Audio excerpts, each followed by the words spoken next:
Hello, students. We will continue with Act 4, Scene 1 of The Tempest. We had reached a point where the masque was in progress. Ceres, Iris, and Juno were present on stage. Iris and Ceres had blessed the couple, that is Ferdinand and Miranda, and they had also invited the reapers, meaning the farmers, on stage, along with the nymphs, the water nymphs, to dance in a countryside dance.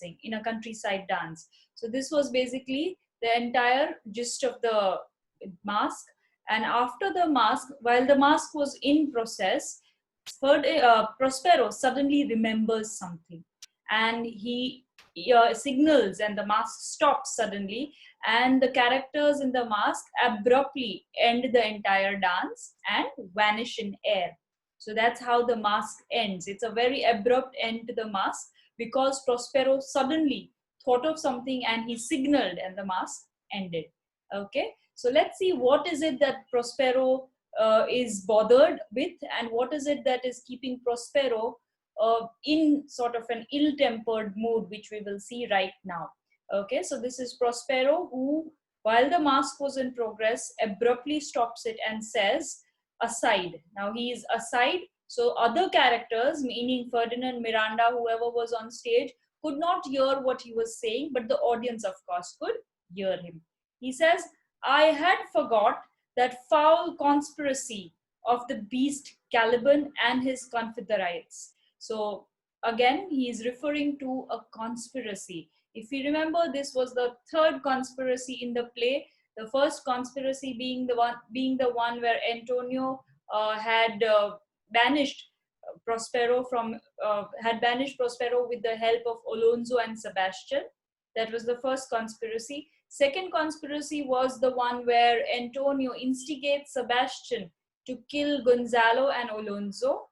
And the third conspiracy was when Caliban lures Stefano to be the ruler of the island by killing Prospero. So Ariel, of course, had overheard this conspiracy and he had informed Prospero about it. So this is the time when Prospero recalls that conspiracy and he decides that it is a time where he has to act on this. Earlier, we know that in the banquet scene, he has reprimanded the wrongdoers, that is Antonio, Sebastian, and Alonso. And now he is going to look at Caliban and his conspiracy and act on it. Okay, so he suddenly recalls that. He says, I forgot that foul conspiracy of the beast Caliban and his confederates. Confederates meaning his partners, against my life. So the conspiracy was against Prospero's life. If you remember, Caliban had instigated Stefano to kill Prospero by first taking away his magic books, so Prospero is powerless, and to kill him in the time of the afternoon when he's resting. But Prospero, of course, knows about this since Ariel has informed him.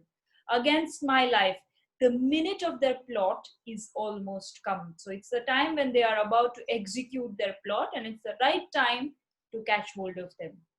To the spirits. So he's talking to the spirits who were present there, who had stopped the mask, and says, well done, avoid, no more. Avoid, let's avoid the mask now, no more. So it's a signal for all of them to vanish, to leave. Okay. And Ferdinand says, this is strange. Your father's in some passion that works him strongly. So of course, Ferdinand is little taken aback because he doesn't know why Prospero suddenly and abruptly ends the mask, which was so beautiful, which was a delight to their sight. So he says, your father, he's talking to Miranda, he says, your father is acting a little strange, some passion, some sort of whim right now. He's behaving whimsical, some sort of whim has taken over him strongly, that works him strongly, that's affecting him so strongly. So Miranda says, never till this day saw I him touched with anger so distempered. So she's trying to cover up for her father. She's done this earlier also when Prospero had punished Ferdinand. Even then we see Miranda trying to cover up for her father and saying, I've never seen him in this kind of temper. So she says, till this day saw I him, I have never seen him touched, affected with anger so distempered, distemper, unrestrained, out of control, in an ill-tempered mood. Okay, so Miranda, as we know, is trying to cover up for Prospero. Let's see what Prospero has to say. Okay, so first of all, Prospero is going to apologize to the couple and is going to apologize for abruptly ending the mask. He says to Ferdinand, he says, you do look, my son, in a moved sort. So of course, he's referring to him as my son, which means my son-in-law, in a moved sort. Moved, taken aback, distracted, because Ferdinand, of course, did not understand why suddenly, abruptly, this mask was ending. So he says, I know you look little distracted, you look little taken aback, as if you were dismayed, as if you were alarmed, as if you are shocked. Be cheerful, sir. So he's trying to assure him that there's nothing wrong. He says, be cheerful, sir. Our revels now are ended. Revels, festivity, entertainment, this entire presentation. So he says that has now ended. Okay, these our actors, these refers to the spirits who were playing the part, the roles of the goddesses and the nymphs and reapers. He says, these our actors, as I foretold, you were all spirits and are melted into air, and now they are vanished into air. I told you earlier, told you earlier that these are all spirits who were here with my power, with my magic, and now that has ended. They have vanished into thin air, melted into air, into thin air, so you can't even see them. They have disappeared. And like the baseless fabric of this vision, baseless fabric, as if a structure that is in the air, as if the structure that is without a base, baseless fabric. Okay, these actors were like baseless fabric. They did not have any structure, they did not have any form. These were spirits. Okay, that these spirits are like air, thin, and they have disappeared. They are like baseless fabric of this vision. This entire site of the mask was on baseless fabric. So baseless fabric refers to the spirits, because they are not in a form which is tangible. Yes, they are spirits. They cannot be touched, they cannot be destroyed, but they have disappeared into thin air. And like the baseless fabric of this vision, the cloud-capped towers, the gorgeous palaces, the solemn temples, the great globe itself. Now, this speech is very important. That's something that you need to remember, not just because Prospero is talking on more philosophical tone, but it is also important because it is believed that this is Shakespeare talking to his audience through the character of Prospero. We need to remember the Tempest is supposed to be Shakespeare's last complete play.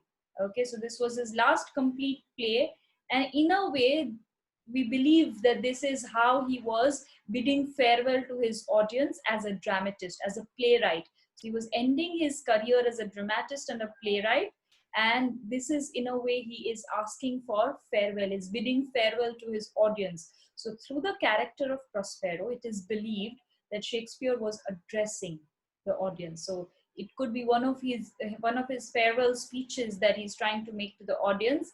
And remember, Prospero is a magician. Similarly, Shakespeare also is a magician. Prospero had the power with his books. Shakespeare too had power with his words. And that is what he did with all his plays, isn't it? It's words that he's trying to show to the world. He has created a vision of the Tempest, of this island, of Prospero, Miranda, their lives. That vision is created for us by Shakespeare. Similarly, Prospero has created the vision of the mask for the couple, right? So Prospero and Shakespeare, both their personalities somehow are very similar. Prospero can create magic, so can Shakespeare create an illusionary world for his readers, right? So we have to remember that this particular speech that Prospero is making is in a way parallel to what Shakespeare wants to convey to his audience. Okay, so he says these are all actors. Prospero says these spirits are all actors, and Shakespeare probably is trying to say that all these characters on stage are all actors. As I foretold you, were all spirits and are melted into air. So Prospero says these spirits that were performing the mask have melted, have vanished into air. They are like baseless fabric. They don't have a structure. They lack a structure.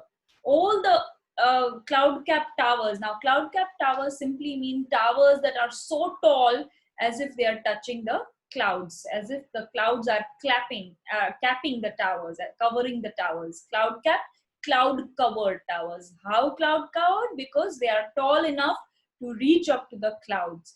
The gorgeous palaces. Basically, Prospero is talking about all the visions that he could create during the mask with his magic, all the sights that he could create with his magic. Same way, Shakespeare created all of this on stage with his with the Globe Theatre and with his performances. So he says all these cloud-capped towers, the gorgeous palaces, the solemn temples, solemn beautiful temples, the great globe itself. Prospero means the great globe, he means the entire earth.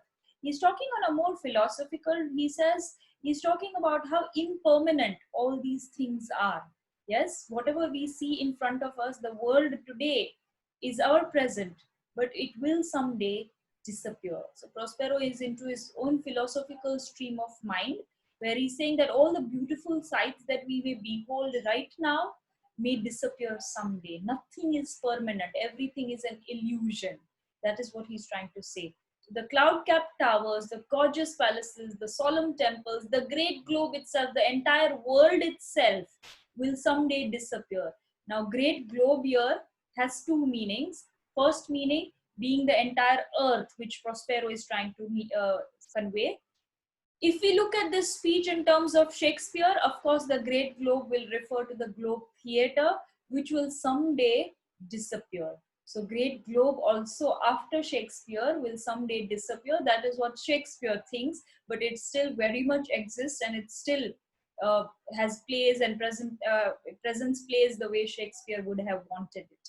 Okay, so but Prospero, while talking to Ferdinand, is talking on a philosophical note, says everything someday has to disappear, and that's why this mask too had to come to an end. Okay, yea, all which it inherit, everything that this world inherits, everything that is the part of this world, all of us who live on this earth, and also everything that the earth holds, inherits, shall dissolve, shall someday come to an end. Also means that life is not permanent. And like this insubstantial pageant, insubstantial without material substance, yes, nothing of it is permanent. Even if we talk about structures that are made of bricks and cement, is someday going to fade, is someday going to disappear. So everything that we see in front of us is not permanent. Okay, that is what Shakespeare is trying to say, and through the character of Prospero. And like this insubstantial pageant, the sight, the celebration faded, meaning the mask. The mask also that looked so beautiful wasn't permanent. It had to end someday. That's what Prospero is saying. So this mask, the pageant, has faded. Leave not a rack behind, not even a slight air, not even rack over here simply means a wisp of cloud, right? A wisp of cloud driven before the wind. It's like wind, not even the last air of it is left behind. Everything has disappeared. Leave not a wreck behind. We are such stuff, and human beings are also mortal beings. They too are going to someday disappear with thin air, vanish. So he's talking about the impermanency of life. Yes, everything is an illusion. That is what he's trying to say. That's also the reality of life and universe, nature. Everything that we see in front of us will someday disappear.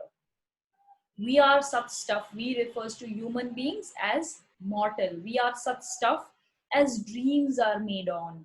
We are also like dreams. What happens to dreams? We see a dream and then it disappears. When we wake up, the dream has vanished. Same way, human beings live for a particular time and then they are going to die. They are going to vanish the way the mask did.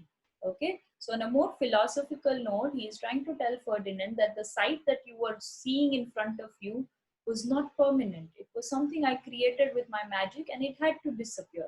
Similarly, Shakespeare is trying to tell his audience that all these plays, all the plays that were performed at the Globe Theatre are also illusionary, are also created with his magic and had to end someday. Okay, so he says, as we human beings, mortal beings, are like dreams, and we have to end the way dreams end, so do human beings. And our little life is rounded with sleep. Our little life is surrounded with sleep. It's like sleep. You wake up and you face the reality. Same way, you're born and you die. It's like a cycle of sleep. Okay. Sir, I am vexed. He's telling Ferdinand, I am troubled. Vexed, troubled. Bear with my weakness. And right now, I am weak because I'm troubled.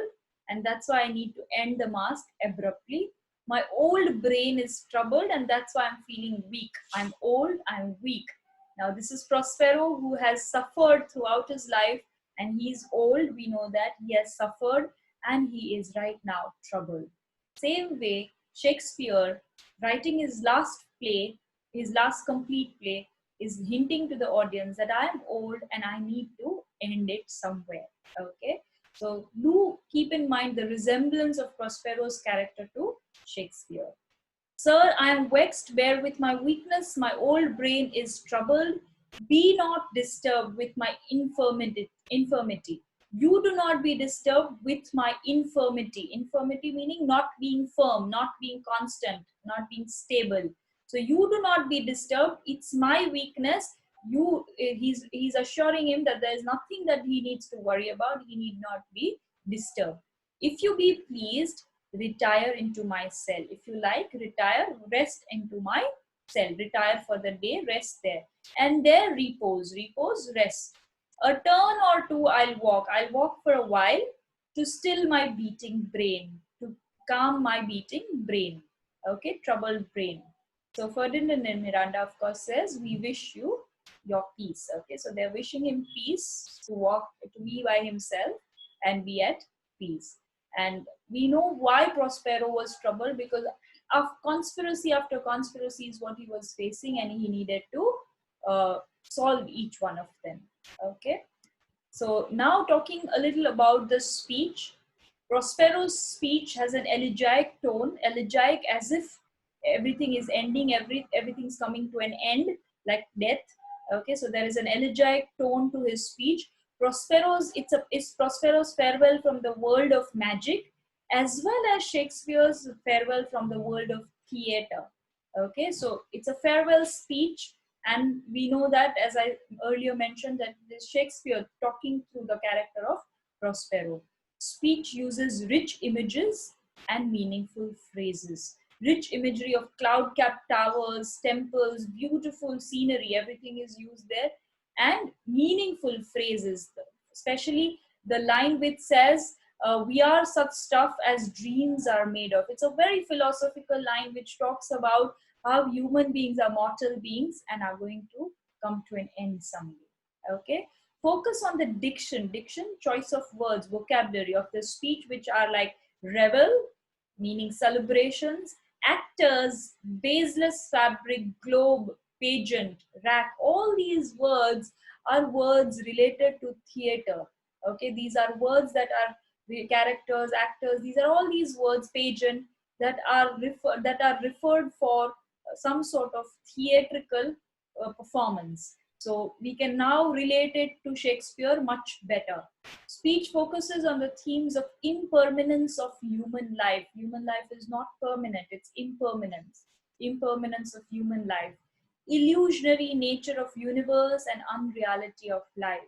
Nature and everything around us is an illusion, which someday is going to end. Okay, even the universe someday is going to come to an end. An unreality of life, real as well as unreal life, like the mask, which was not true, which was an illusion. So were Shakespeare's plays, inspired by life and the truth of life, but they were not true, right? They were fictional, they were creation that Shakespeare wanted to present in front of his audience. So these are some themes that you need to keep in mind while we talk about, while we refer to this speech. The beautiful speech that Prospero uses in order to talk to Ferdinand, as well as to explain to the audience and Ferdinand why is it that the mask ended abruptly. We will stop here with this video and will continue in the next video. Thank you, students.